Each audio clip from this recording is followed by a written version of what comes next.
So now let's get to the main event. It's phenomenal.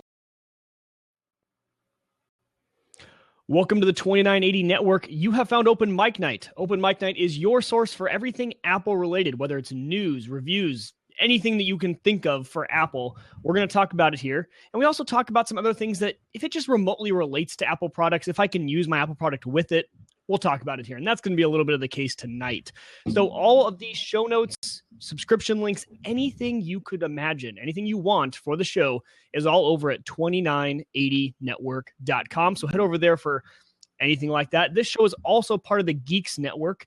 TheGeeksNetwork.com is where you can go to find all sorts of other tech-related podcasts. So if you're a podcast listener who likes tech, I would advise you or suggest that you head over to TheGeeksNetwork.com and look out at all the different podcasts over there.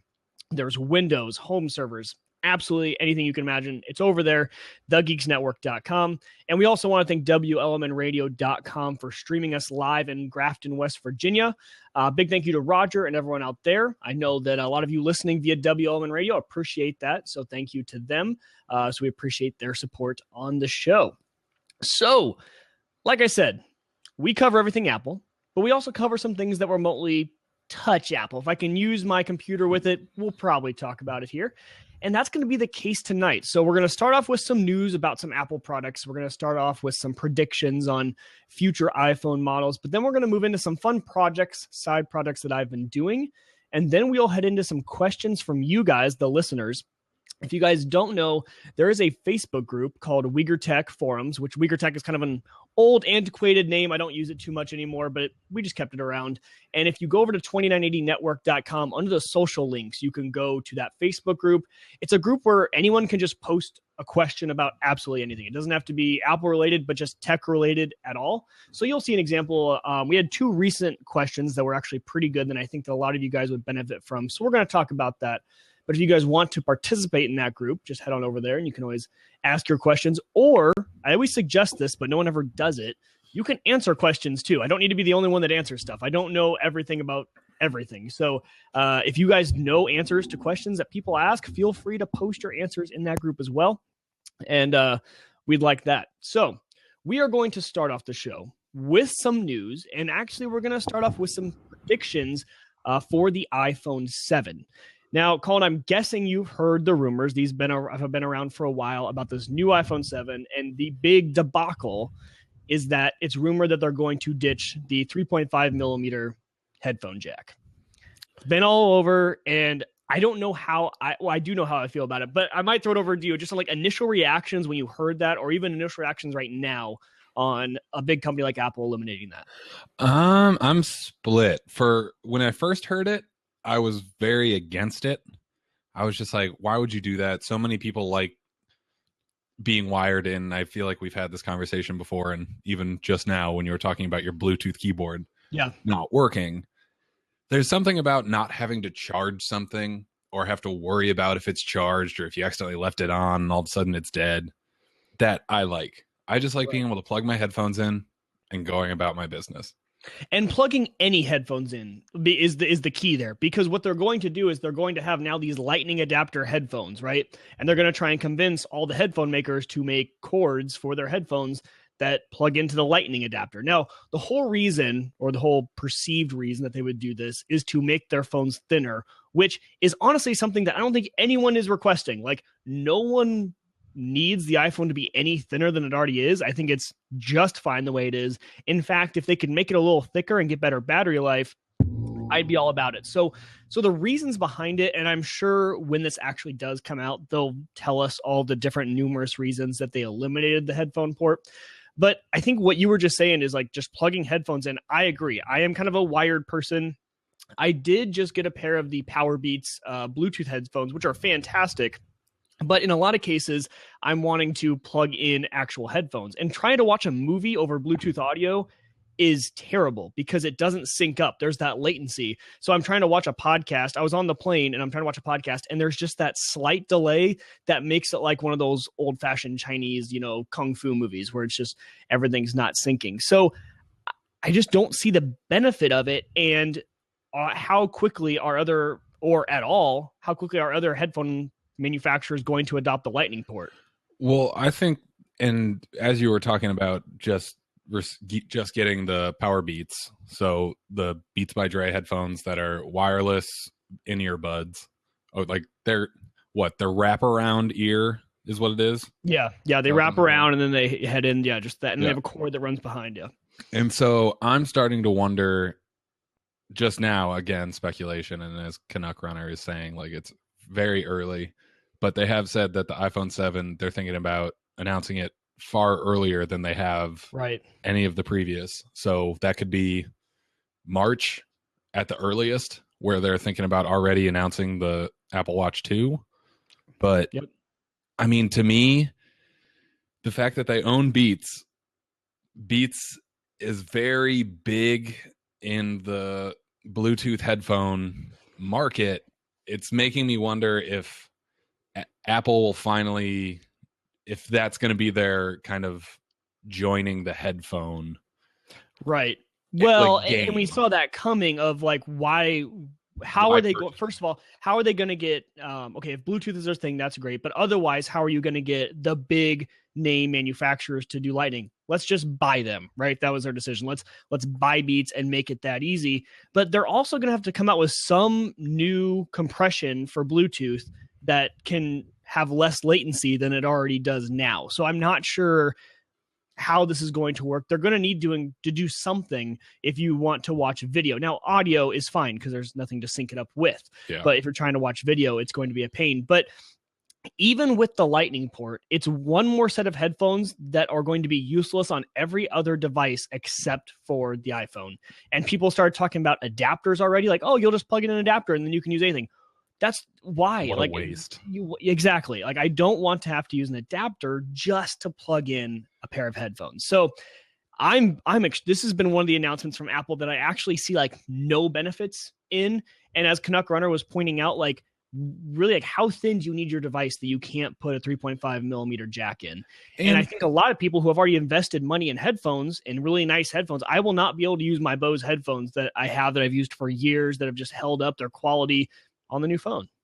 And I think a big thing, I don't understand why they would want to go any thinner, truthfully. With their release of the battery case, basically trying to take out the Mophie case, that thing, I know someone who bought it.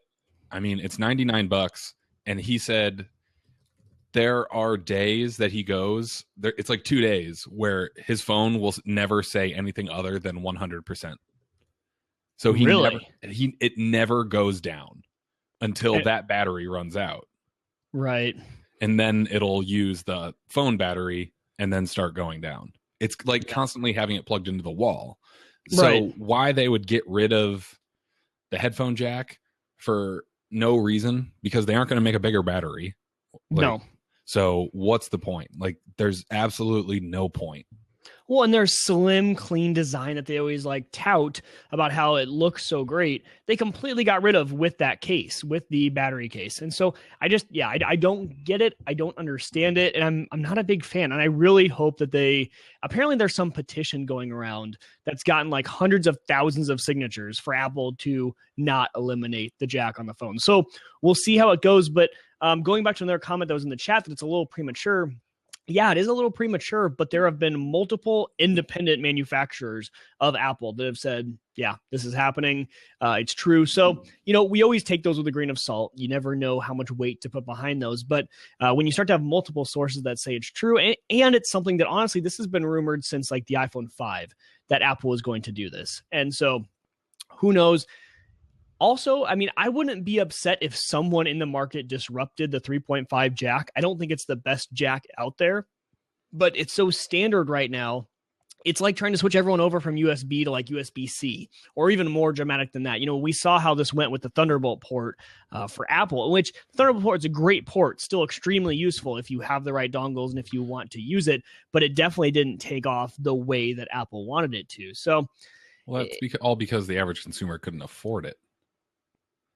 Yeah, that's true. It still is extremely expensive. Like, go out and try and buy a Thunderbolt, like external hard drive for less than like $150 and you just can't do it. No. So yeah, I agree. The price of it was just too expensive, which that'll be a whole nother issue is what's the premium we're going to pay on headphones? Am I going to be able to get a cheap pair of headphones? Well, calling these cheap is kind of is weird. They are cheap headphones, but they're more expensive than they should be. Am I going to be able to get a pair like this that has a lightning port for anything less than like $30? I don't know. It's just going to be, be interesting. Because especially for these, since these are like these are $29 on the Apple Store, and then they have those. I'm trying to find the word that's not terrible. The bad headphones that it's literally just these with a silicone top to it. Yes. Okay. I have a pair of those and they are, me too. And they're awful because they're poorly made because that silicone thing is always falling off. They were not made very well and they sound no better and they cost like triple the amount of money. They're $100. Are they 100? Is that how much they are now? No, maybe not anymore. They used to be. I wouldn't doubt it. Man. Yeah. It was pointless.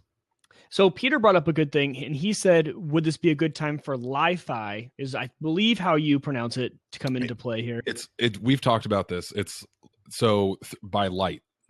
It's okay. Wi-Fi. That's what he was saying. I asked him, I said, I'd never heard of it. And he said, it's kind of a new wireless technology. It's faster. And yes, you're right. It's a form of visible light communication. So interesting, possibly, not sure, might be a better way to do it. But I don't know. They're going to have to do something with the Bluetooth if that's the way they want people to go. And if you eliminate the 3.5 jack, honestly, if I'm going to pay money for headphones, if I'm going to need a new pair of headphones, I'm going to go with Bluetooth.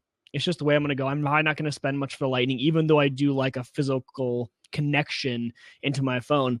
And just on a side note, as a podcaster, or as someone who uses their phone for more than just making calls and listening to music, if you're ever trying to get audio out of your phone into a mixer, or if you're doing anything like that, you need these jacks. These jacks are standard. It's the best way to plug it into to get that audio out. So that's one thing I'm worried that if they start eliminating these, I was already angry when they combined the output and input 3.5 jacks. They used to have those. My old laptop is the only one that has it.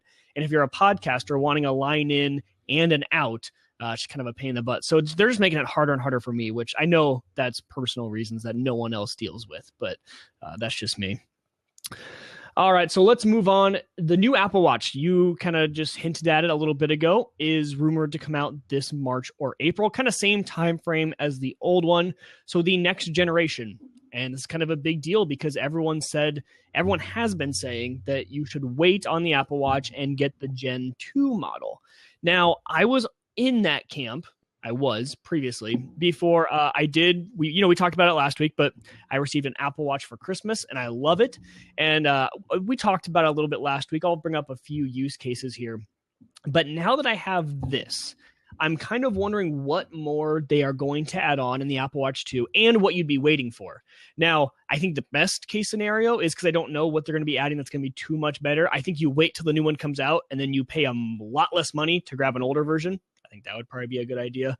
But Colin, have you kept up on any rumors, or do we know anything that at the Apple Watch 2, or has it kind of been silent and there just haven't been too many rumors about it? I haven't heard that a whole lot about it. They're really, I honestly don't. Right about it. That's the way I felt too. It's mainly speculation. It's not like the iPhones where there's these confirmed theories out there or these confirmed leaks coming from anyone. A lot of people are asking for, and I say asking for because I don't think they should do this. They're asking for cellular connectivity, right? So these watches can communicate. They have a Wi-Fi radio and they have just Bluetooth radios. So that's how they communicate back and forth with your phone and other devices. And people say, hey, I use this for running, jogging. I just want to be able to take the watch and not the phone with me. And while the way they do it now, you can go on runs and stuff like that, but without GPS and things, cellular connectivity, while I agree it would be fantastic for the watch, I don't think we're to the point yet with battery life that it would be at all worth it to put a cell radio in this watch. Battery life is already pretty terrible on a watch. You have to charge it at least every 2 days, but usually you want to charge it every night, depending on how much you're using it. So I really hope they don't put that in there, because I don't think they would have enough battery to really make it that much better. Another thing they're talking about is people asking for is a camera built into the watch. Now, this I go back and forth on. I think, if you really are going to be doing any sort of video, because it would not be used to take photos. You're not going to take photos like this, but mainly people are saying, hey, for FaceTime and Skype and things like that, it'd be nice to have a camera on there. All the times that I have wanted to FaceTime or Skype someone, I definitely don't want to hold up my wrist any longer than I have to. Like a phone, that's what I'll get my phone out for. For quick back and forth, it might be okay, but I just, it's a Dick Tracy sort of thing. It's kind of one of those cool features that some of the other smartwatches have played with. It's definitely out there on some of the wearables, but I don't think it's had a big adoption rate. I don't think people care for it too much. So what it's come down to for me is I think the one thing they might change, and this is just a personal prediction, I have no backing to this whatsoever, but I think they will change the form factor. I hope they change the form factor, because the only thing I wish changed about this was that it was circular, more like a traditional watch and not as square and different looking. And I think when you look at all the Samsung Gear watches and all those other things, they look, I think those look fantastic. And while I love the look of the Apple Watch, I think it could be a lot better if it just looked a little bit different.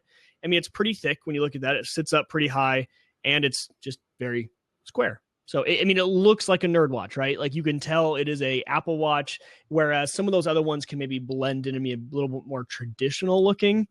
Colin, do you like the difference between kind of like, okay, I know that is a smartwatch, or if you were going to get a traditional looking watch, would you get a nice traditional looking watch? Yeah, I would get a nice traditional looking watch. See, yeah, and that's the argument, right? Is that, hey, if I'm going to have a circular looking watch that I can't tell is anything different, and I'm going to pay a lot of money for it, I might as well pay for, I don't know nice watches, but a nice watch brand. Rolex jumps out to me. I know that that's so cliche, but a nice brand like that, as compared to spending $500, $700 on a smartwatch. The big thing for me is that while I understand that the watch itself for Apple, and if you're using any other smartwatch, it's not a standalone product. It's not something that's going to replace something else. It's a companion. It is a companion application, basically. And a lot of people didn't realize that when it came out. They're like, why doesn't it do all these things? And it's like, because it was never supposed to. Right. And that's, as you were talking about, like having FaceTime on it or Skype, having a camera. It's like, no, it was never intended. It never will be intended to be a standalone. That makes no sense. People want something that they can put to their ear. Like, yes, and especially, at some point, now that we're talking about Bluetooth headphones, if there's Bluetooth headphones, someone would be like, oh, I got a phone call. The watch would die so fast. It'd be like, no. So could you hear me? Oh, did I freeze out? Oh, sorry. Oh. And so the thing for me would be that I feel like people would so I missed it. be in the middle of a phone call, and then if they're on their watch, and all of a sudden it would die. The same thing can happen on your phone, but your phone can hold a charge for a little bit longer. Right. I feel like it would almost be like if you're watching like a movie on your iPad, or even on your computer on like a plane. If it's a 2.5 hour long movie, your computer or your iPad is going to be down to like 20% afterwards. The same thing with a phone call. I feel like it's just going to drain battery out of something like that. Right. And it does a little bit. I've done it because you can do phone calls from here. It has a built-in speaker and microphone, or you can use Bluetooth headsets with it. So I've done that a little bit. It does drain battery power pretty quick compared to normal things. But you're so right. Like you said it perfectly. It's a companion device, and people are trying to make this into their like another phone when that's not what it's intended to be. And I think if you actually used one in your normal day-to-day life, you realize how nice a companion device is compared to, I don't want this to be everything. I want this to just be, my notifications, a quick text back, maybe using it for a phone call if I'm in some odd situation.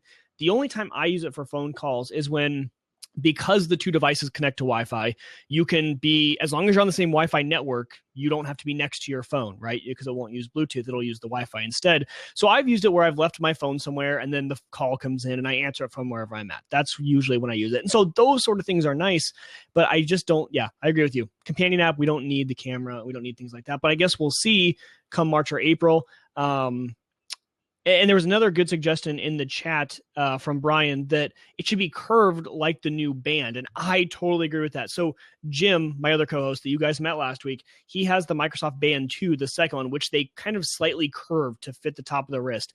And I completely agree, because if you see that, you can see that it doesn't curve around. There's these pockets right here and right here that kind of stick up. Now, That's traditional watch style. That's not bad. But if they curved it just a tad to fit a little bit better, it would maybe sit a little more snug around the wrist. So there are a few more design things that I think, Apple being Apple, I think they're going to focus on form factor. I think you're not going to get a lot of the things that we just talked about. I think what you are going to get is changing the way it feels, looks, and stuff like that. A lot of their stuff they can do with software, and a lot of those things they probably don't even want to touch for another year or two, even if they go there, especially with battery life. So we're on agreement there, but we will find out in April or May.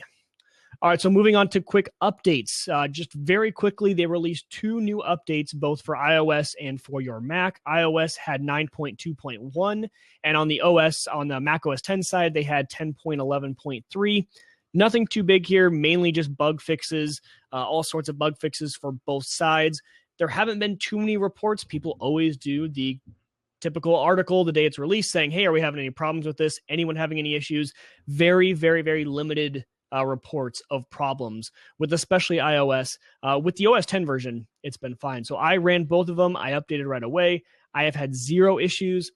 And there's actually been reports that if you've been waiting to install iOS 9 on an old device, say an iPhone 4 or 5, if you are back on iOS 8 and you've been waiting for a good time, now might be a good time to go.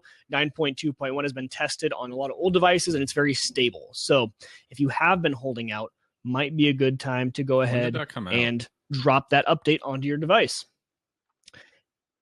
The iOS 9.2.1 came out yesterday, and 10.11.3, I believe, was 3 days ago. Might have been last week, though. I just noticed that one on the computer pop up, but 9.2.1 just came out yesterday. Yeah. All right, so the very last news part of the Apple before we get into the fun part of the show, another news segment from them is we've known for a while that Apple stock has been taking a deep dive, and a lot of people have been worried about their ability to grow, their ability to gain more market share, or that maybe their new devices are just kind of stale. They're not as innovative as they used to be. And so the price has plummeted. It's actually dropped 28% from their 52-week high, which doesn't sound too awful. Yeah, it sounds pretty bad. But when you think about it in terms of that is $200 billion, more than $200 billion worth of market value. That's a big number. So they have plummeted a lot, but the analysts are saying this might be a buy time for Apple. A lot of analysts are saying, hey, in this kind of deep side of them, this is a great time to buy. And a lot of them are saying that, they got punished pretty hard by the market, and the market didn't have much faith in them. They took a pretty big dip, and they're expecting that it was a little too hard of a punishment, too low of a dip, and that they will rebound from that. So we will see, especially come March, April timeframe, as we start to get the first new products of 2016. The Apple stock is very, very responsive to new announcements and how we feel about those, which is kind of nice. It's easy to follow Apple stock, right? They rise and fall with how people feel about their products. So it's pretty simple. So we will see how it reacts come March or April. But investors are saying, this came from USA Today, that it might be a good time to buy. Good time to mention I'm not giving any stock advice whatsoever. So if you buy it, sell it, I'm not taking any responsibility for that. That's on you. I just report what other news sources say. All right. So beyond the news segment of Apple, now I want to move into some fun projects that I have been working on and how they tie in to the Apple product. So Colin, yes, good time to take a drink of beer. Everyone, before we get into this, get ready. It's going to be a fun segment here and maybe a little bit technical, but we're going to have some fun with it. All right. So the new project that I was working on, I hinted about it last week. Jim over at The Average Guy, I asked him kind of what router he uses, and he's able to do a lot of monitoring. I was doing a show with him, and anytime that we had bandwidth issues, he was able to check. And I was just kind of wondering, how do you check that out? How do you do that? So he told me that he was running a pfSense box. So pfSense is a free piece of software that you guys can do, routing software that you can put onto pretty much any machine. I mean, you can use a lot of different machines, pretty old machines. You can use a lot of different hardware to build a pfSense box. So this would be in replace of your traditional router. So for example, I was using my Apple Airport Extreme as my router and my access point because they're both. And so now all of my Apple routers are simply in bridge mode. They are just access points, and this pfSense box is my entire router. So this has been a fun project. We're not going to get too deep into it, but there are just a few things I want to tell you guys about it, and then how I brought in my Apple technology so I didn't have to spend more money on access points at all. So I don't know why I said it's a word, access point. I put the wrong emphasis on the wrong access points. Yes. All right. So the box that I used, I'm building two different things. I'm building a pfSense router, and I'm also building a FreeNAS box. So I have two different boxes. These were actually donated to me. I just put a Facebook post out there asking for anyone who had old towers in their basement that they weren't using anymore, that I would love to take it off their hands. So big thank you to Michael and Gabe for giving me these two boxes, and they said, have fun with it. And so I did. The pfSense box is running on it's an old Dell Dimension 9200. It's got 4 gigs of RAM, and it's got, now, if you know anything about pfSense routers, you're going to laugh. It's got a terabyte hard drive in there, and that's simply because it's the only drive I had laying around, and I didn't want to buy a new one. So I just threw a drive in there, didn't really care. It's a little bit of an older drive I'm not going to use for anything else. So a terabyte drive. And then I actually went on and grabbed, now this might come back to bite me later, but I ended up going on the cheap end. I grabbed TP-Link gigabit PCI cards, and compared to Intel cards, these things are $9 compared to an Intel card, which is like $30. So I needed 3 of these. So I grabbed $8 gigabit TP-Link PCI cards. So the total cost of this, I got the boxes for free.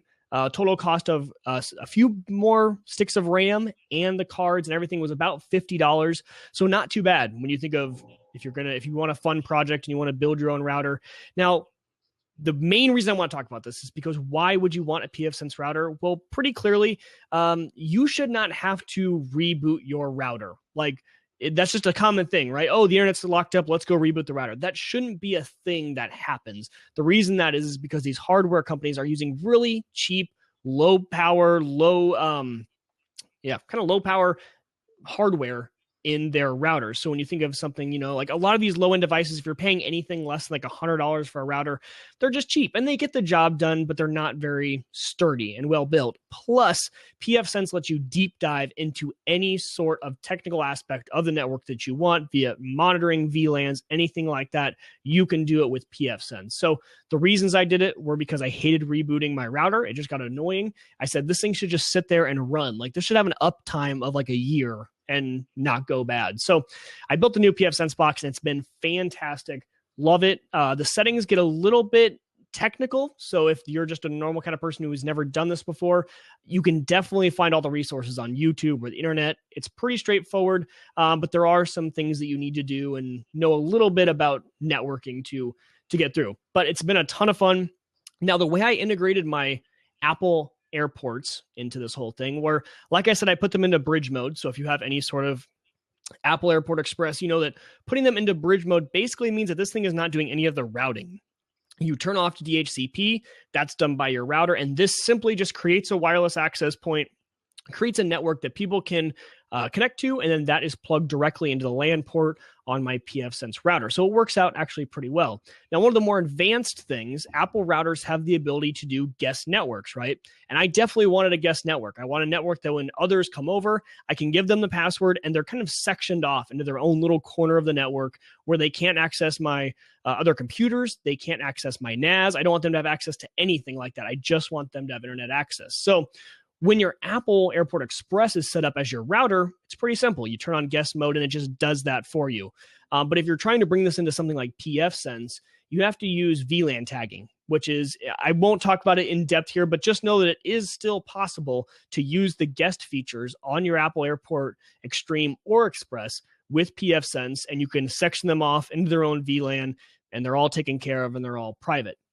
So that is pfSense. That's been my box, and Colin's looking at me like, okay, yeah, are we good? Like that was my technical side. So if you guys, if you didn't hit that fast forward 15-second button on the podcast, you can do that in the future. Just know that if we get to a segment that's not for you, you have my full permission to use that fast forward 15-second button.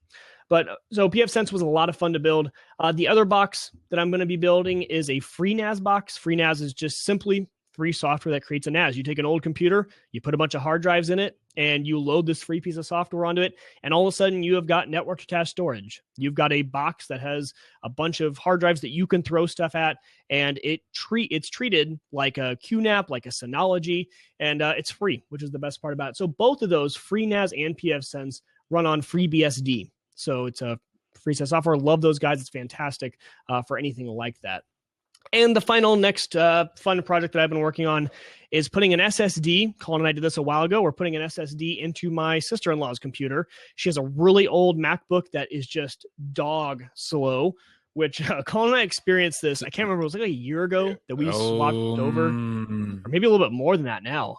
It was like a year and a half. Because I was in my own apartment. So that was a right while before ago. you got married. So it was about a year ago. It was right before Christmas. Yeah.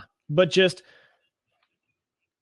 you're right. It was because I had done I did my laptop first, then I did my iMac, and then we did your laptop.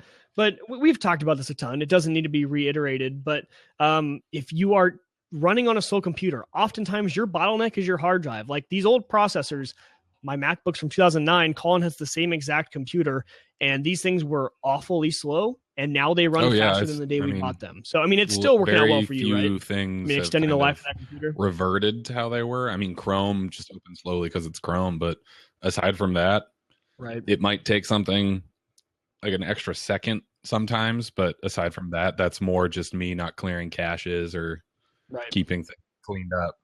So not doing the maintenance stuff. Right.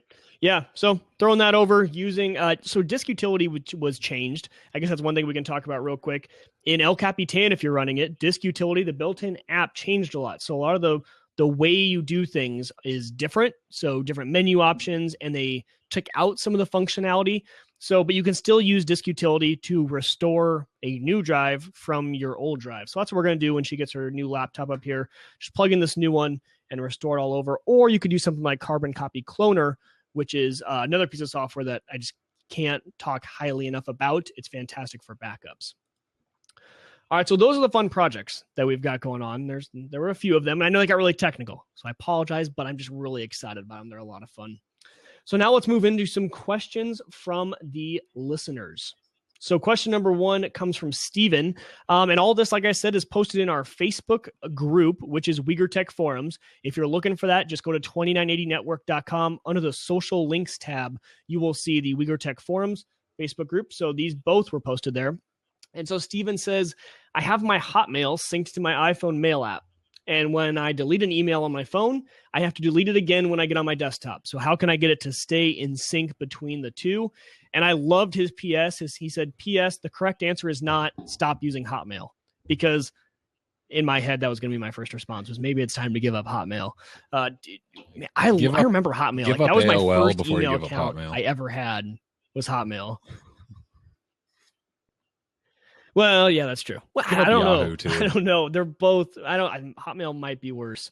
I mean, it's not terrible if you're using it as your spam. Yeah, maybe. Yahoo's not terrible. Well done. Yeah. I mean, Gmail really had. I mean, but there's give and take to both. But yeah, I like Gmail. Gmail seems to be the best for me. Okay, so the answer to this question. So his email is not syncing between his phone and everything else. And I said, this is most likely, and he liked my comment back, but he didn't respond. So I'm not sure if this fixed his issue. I'm guessing it did.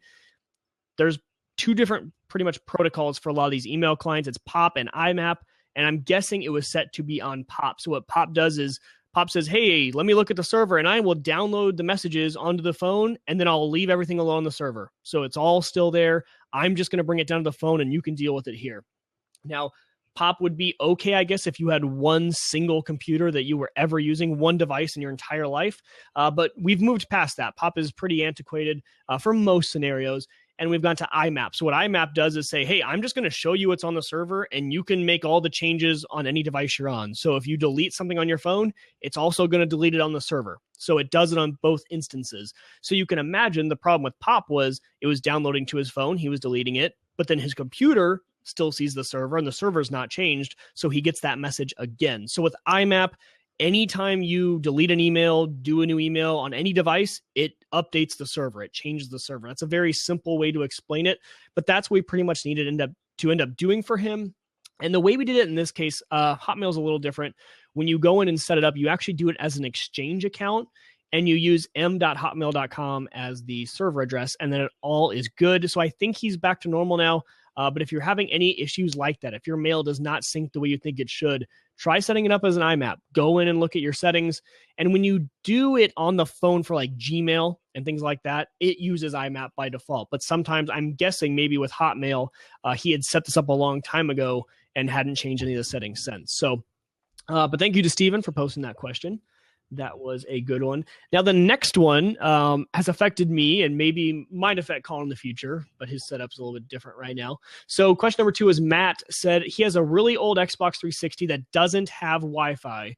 Is there a certain adapter I need to get to connect to my Wi-Fi at home? Now, there's kind of 2 issues with this. Number 1 is those old 360s didn't have Wi-Fi. Or number 2, if you want to add on to this question, maybe your Xbox doesn't reach your Wi-Fi network. Maybe it's too far away. Maybe it's on a different level, different corner of the house, and you don't have connectivity. Because my suggestion to him was, man, Well, that's Colin, why, do you remember that's why I the started adapter that, like, was it because, Ian or like, Ryan had to get? Oh man, those things internet? were so clunky. The way to well, it was a box They that were- it kind was of looked huge. like It was like this box that you had to plug I don't in. even know what they're called. I mean, it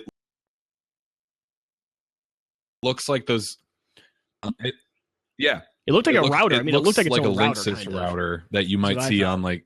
I mean, I think they have them in Gallup where they just have on the ceiling where it'll just be like this big router. Maybe not anymore. It's probably updated in certain places, especially Gallup, as Jim could probably attest to. But it just has like 2 antennas hanging from it, and that picks up Wi-Fi, but it does not always work. Right. So that was the good kind of Wi-Fi adapter. And then they had a second one that was actually like made by Microsoft, and it was just a USB and it like plugged into the back, and it was pretty small. So those worked and they are fine. There's just a few problems with those. First of all, they're so old that they use old Wi-Fi standards. I don't even think they were 802.11n yet. So they're old, antiquated Wi-Fi standards. Second problem is they're probably, they were just badly built. They were not built for normal use. So what I suggested to him was, okay, I would just skip the whole Wi-Fi thing on the Xbox altogether and get the power line adapters. And I've talked about this on the show. And let me grab them here just to show you. I still have the box. These TP-Link power line adapters, they're super easy. So I told him just grab a starter set like this. They're $34, which is going to be as cheap or maybe cheaper than those Wi-Fi adapters in the first place. And the way these work is you just plug one in wherever your router is, plug an Ethernet cord into it, plug into the wall outlet, like a electrical outlet, plug another one in by your Xbox, and then you're technically hardwiring your Xbox into your network, which is better in a lot of ways. So I would suggest doing that. This is actually how I wire my Xbox in. I have decent wireless, but this actually gives me a better, more reliable connection. The funny thing, though, is Microsoft, well, they will never say it, and as much as they'll be like, the Wi-Fi on these Xboxes, the new Xbox Ones is great, they still do everything to like be like, maybe you should connect to the network via hardwire. I cannot think of words right now. Yeah. It's okay. But no, you're totally right. They always suggest hardwiring, and hardwiring. Jim was talking about this all last week. Like hardwire. Like that's just the way things need to be done. And I totally agree. I hardwire everything in that I can. And although these are a lot slower, I would not use these. They say 500 megabits per second. That's a bit of a stretch. I get about 34 to my Xbox when I do my speed test. More than enough for internet connectivity, playing online games. If you don't use these, though, I wouldn't say yet until they get better as like a backbone for your network. So if you're hardwiring like your media server into something else, might not be the best way to do it. You're not going to get the best bandwidth. But for circumstances just like he was using it for an Xbox, for an Apple TV, a Roku, anything like that, they work just fine, especially just for internet connectivity. So that was my answer to his question. All right, so that was it. Those are the 2 questions we had. Thank you guys for posting those. And I guess I'll just say this again. If you're going to email me about a question, if you have Facebook, post it in the group. It's just a lot easier.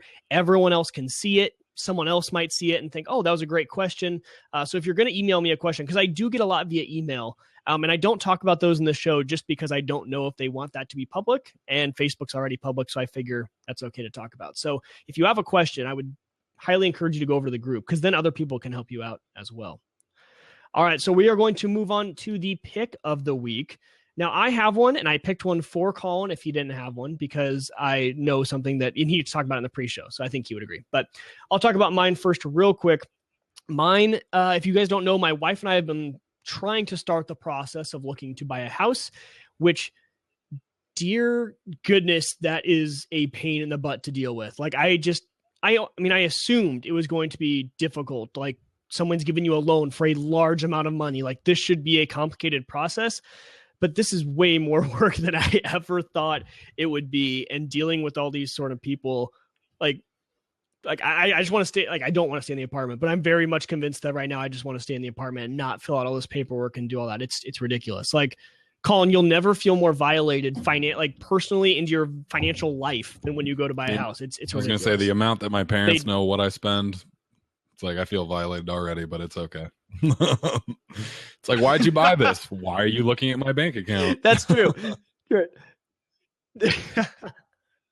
Very, very true. Okay, so maybe it wouldn't be as dramatic, but they back to 3 years worth of tax statements and W-2s and things that I'm like, thank goodness I'm like a techie person who's just scan these and start them on the computer, because I have no idea where those are paper-wise in some bin somewhere. But yeah, luckily I've been scanning all those in. So my pick, we've been talking about buying a house, right? So Zillow has been a fantastic app/website for us to use to look at houses. And even now you can look for apartments on it too. So, it's just like the commercial says, you pull up a map of where you want to go and you draw your finger in a circle and you can set all these parameters for price, bedrooms, year it was built, things like that. And then it just pops up with all the different options. So it's been really cool. It's like one of the best tools for looking for houses for sale. And now that they have it for apartments, I didn't know about it when I was apartment shopping. And Hannah was shopping for this apartment we live in now before we got married. And I wish we had known about this, because we probably would have found a better place that we could have stayed in for a few more years than this. Because, comparing prices, it's just really hard to compare prices on apartments without going in and meeting with them and getting a price quote and stuff like that. So this app would have been fantastic for apartment shopping, and it's been even better for house shopping. You're laughing at me. Is that because it's mainly for the reason of you saying you have to go in and meet these people? It's like you have to be a human. Oh, yeah. Okay, let's talk about that. This is a side rant, and you know about this because I told you about it.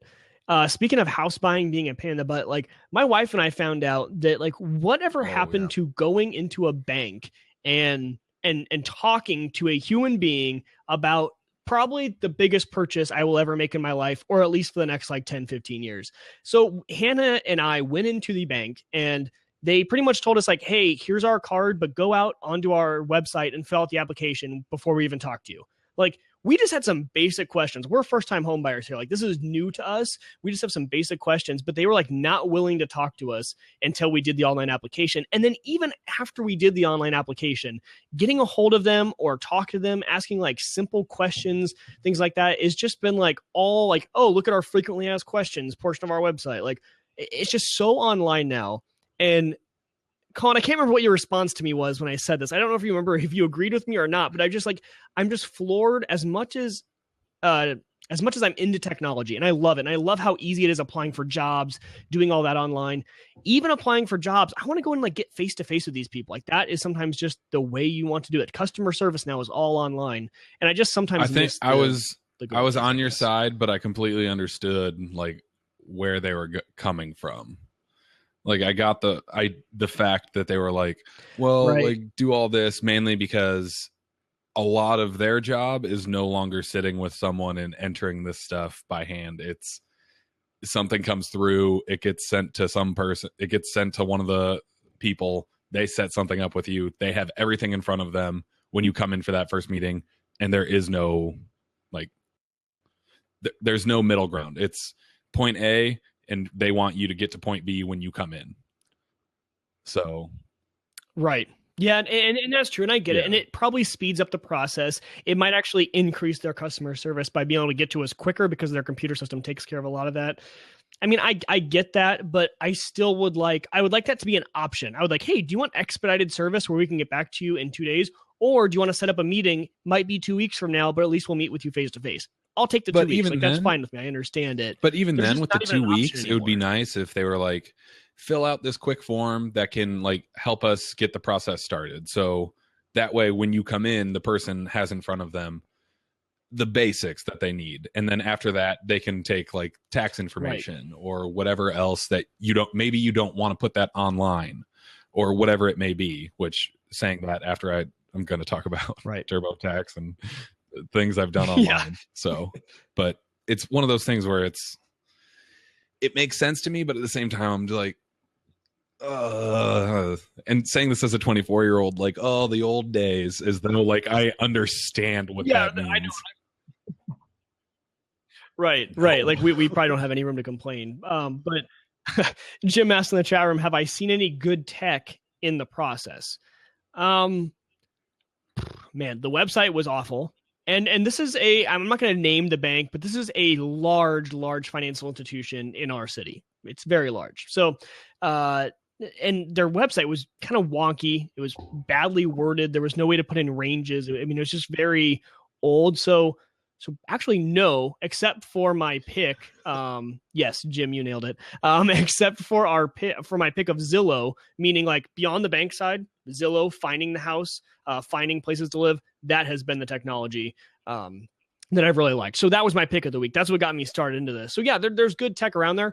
On the banking side, not yet. Not for the place I'm trying to bank at. So yeah, it's been interesting to say the least. So Colin, I mean, this was picked for me, but it makes sense for what I just did. Yeah. Well, I wanted it, so I was like, I'll take it or you can take TurboTax, whether it be the App Store version from Mac, I can't really attest to a Windows version. I know that's probably it's probably an app that you can download just the same. But using TurboTax, I feel like it's one of those things where if you're single, just married, don't have a house, it really is like great for certain people. Because I was talking to my dad about it, and he was like, true. "No, I don't use TurboTax. Like, we have someone because there's too much." So, in the event that you don't have that many things to claim or that many things that you pay for, TurboTax, I mean, I've used it the past 3 years, and for someone who never did their taxes until I lived on my own, holy crap! Like, got my W-2 the same day that I got my W-2 from work, which was Monday. Yes, Monday. I believe today's Wednesday. 2 days ago. So Monday I got that. Saw that the stuff for student loan that had come through. So I was like, all right, I'm just going to do this all tonight. All in one fell swoop. I went in like a week or two ago and set up just my personal information. Just got that all done. And then entered my W-2. It was awesome. TurboTax knew exactly what every box was going to say. And I just checked it. Done. Yeah. Did you use the online, like go in the web browser version, or did you download the app? That was going to be my tip. The same amount of money. Was using that. I see. But they charge more when on the in-app purchase on the App Store version, I believe. Because I think they have to up it up because Apple takes that 30%. I want to say last year I paid close. Because last year I paid close. Maybe that changed. I want to say I paid about $75 total. Maybe it was almost 90, and this year it was $70, which was like 34 for using the filing, like filing in general, and then 34 for state filing. So I mean, yep. Yeah, and get in early was my tip too, because the prices only go up on TurboTax. Like they astronomically go. If you get it now, it's free for federal or whatever. But then like later they start to charge free. a lot. It says like on the page, on when you're going to filing, it says asterisk use free for like setting up, but filing costs money, which makes sense. But And they charge you extra if you don't have a W-2, and I'm going to blank on that, 1099, I think, that you get if you're like a contractor.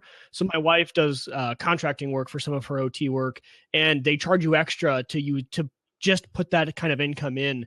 If you're using anything beyond a W-2, they'll charge you extra for, so, which is kind of ridiculous. But yeah, you're right. If you have no assets, like, it's really easy. It's awesome. So for people like you and I, Colin, it's fantastic. Jim, we don't have a lot to keep okay, I believe you're right where it's saying you. So I don't know. Then I must not be buying the state version. I must. That's interesting because I'm paying for something I didn't know I needed to not pay for. This is why we're young and inexperienced, Colin. This is why we need someone like. I don't understand why. So it would charge me then, huh? Because it's TurboTax and they can.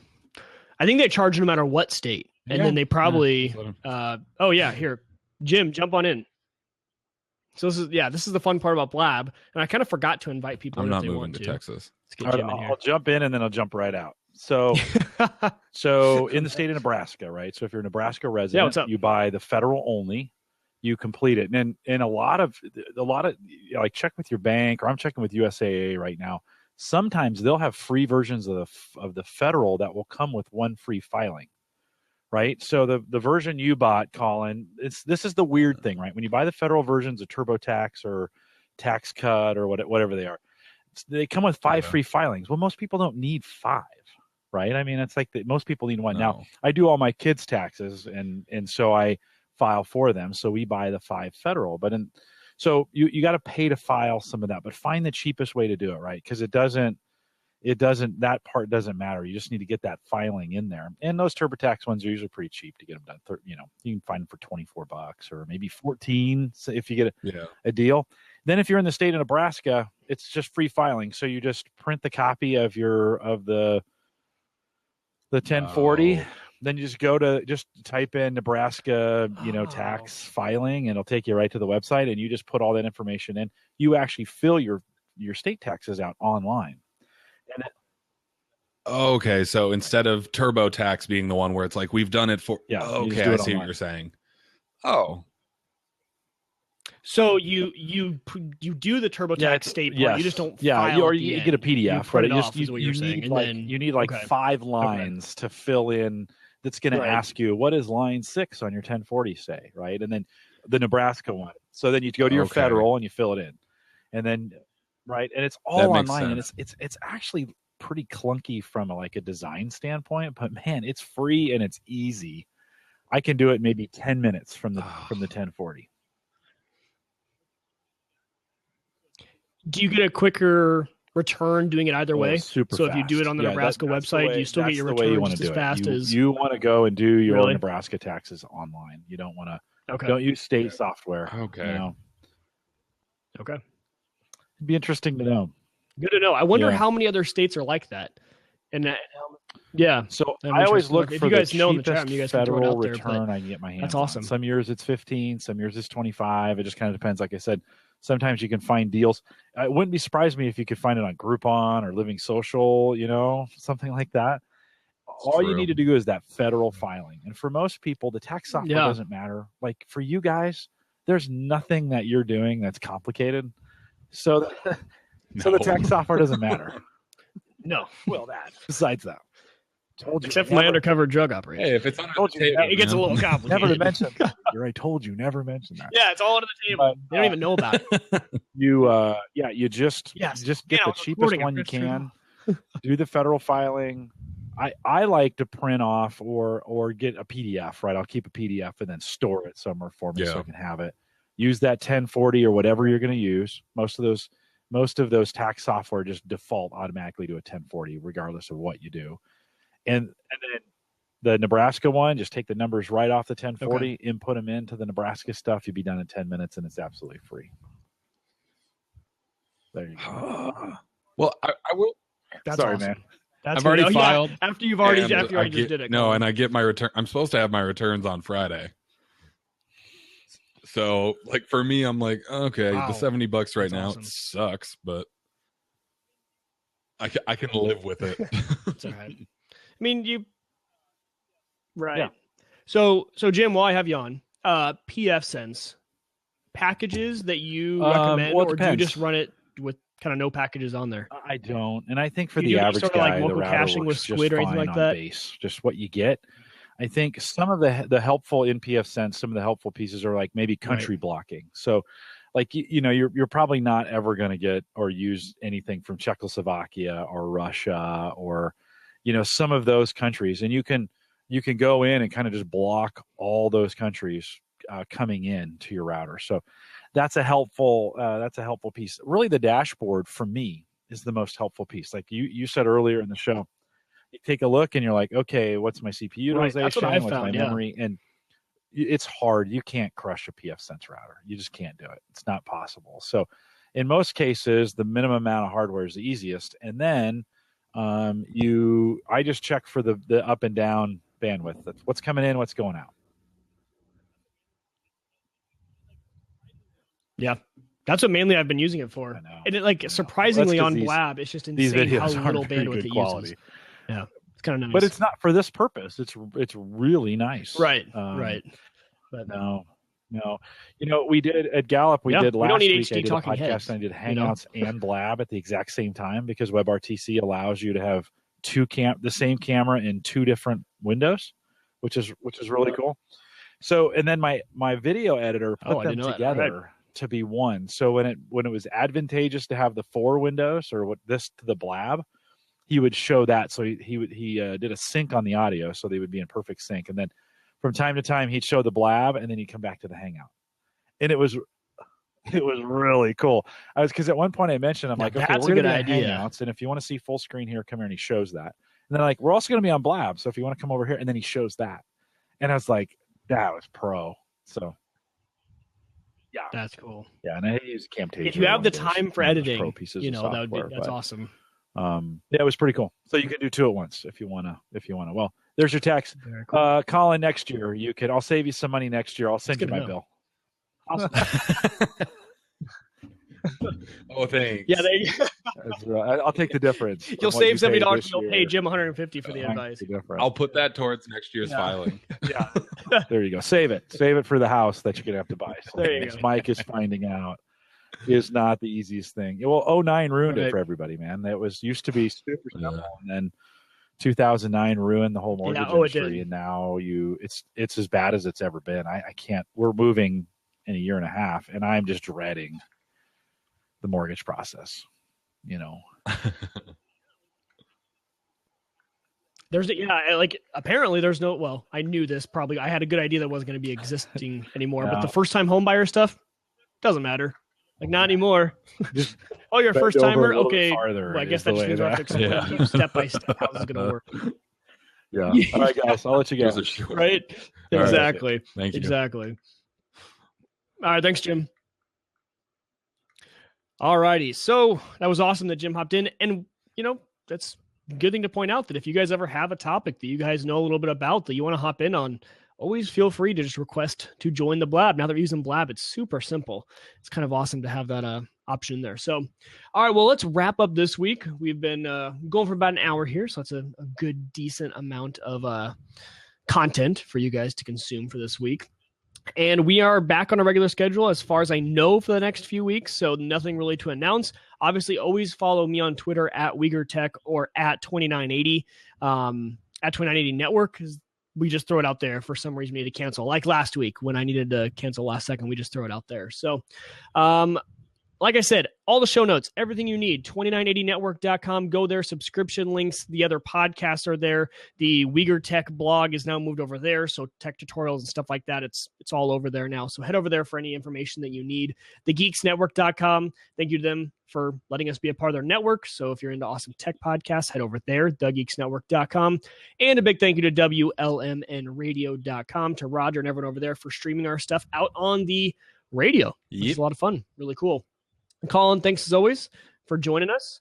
Colin is at Colin with 1L_ball13 on Twitter. I am at Uyghur Tech. And of course, last thing, you can still email me, Mike at 2980network.com. If you're not getting the trend, it's 2980 Network. Usually you can plug that in and it'll get you to just about anywhere you need to go. So we will see you guys next week. But until we do, tech on.